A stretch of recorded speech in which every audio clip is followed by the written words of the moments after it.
Assalamualaikum warahmatullahi wabarakatuh. Di sini kami dari kelompok 6, kami akan membuatkan drama terkait dampak media sosial terhadap penyebaran berita hoaks. perkenalkan, nama saya Billy Armanadianto. Nama saya Nazo Putri Sakura. Nama saya Fahirunisa. Nama saya Saskia Indriani. Nama saya Chandra Kurniawan. Nama saya Muhammad Rabi. Lihat dah, ada berita yang viral itu tahu. Berita apa, Sos? Coba lihat. Itu katanya ada kerusuhan di Jalan Damai. Coba lihat di HP lu dah. Iya bener nih, udah banyak juga yang nge-share di medsos. Pasti bener gak sih? Serius? Wah, gue harus sebar ke grup WhatsApp nih. Iya, boleh. Tunggu dulu. Ini berita nggak benar. Kita harus cari kebenarannya dulu. Bener tuh, apalagi kan zaman sekarang zamannya berita hoax. Jadi kalian jangan gampang percaya dong sama media sosial. Apa salahnya sih? Cuma bersusulan aja juga. Kita nggak bisa sembarangan share berita, Bil, tanpa tahu kebenarannya. Apalagi cuma buat seru-seruan doang. Udah gitu, berita ini nggak benar. Kan kita bisa bikin panik orang-orang, Bil. Kalian lagi pada ngapain? Ini si Saskia baca berita kalau udah kerusuhan di Jalan Damai. Udah banyak juga yang nge-share di medsos. Lah, emang berita itu udah berverifikasi kalau berita itu benar?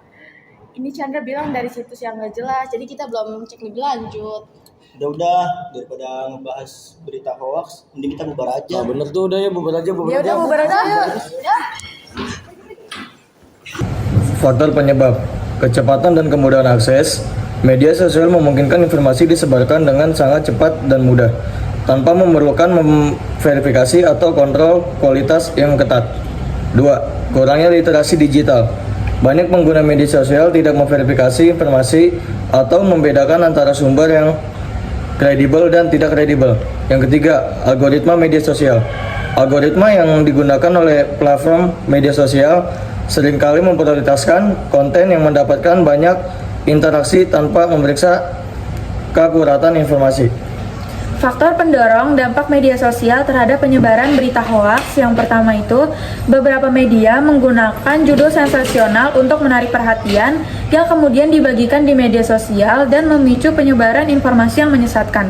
Yang kedua, orang cenderung mempercayai dan menyebarkan informasi yang mendukung keyakinan dan pandangan mereka sendiri, meskipun informasi tersebut mungkin tidak benar. Yang ketiga, beberapa orang cenderung mencari informasi dengan cepat sehingga lebih rentan terhadap hoaks. Faktor penghambat berita hoax masuk ke dalam sikap masyarakat tradisional konservatif, adat dan kebiasaan yang sulit diubah dapat membuat masyarakat tetap mempercayai informasi yang telah mereka terima, bahkan jika informasi tersebut adalah hoax. Teori ini termasuk ke dalam teori fungsi karena munculnya adanya informasi-informasi palsu atau berita bohong yang dapat memicu perpecahan dalam masyarakat.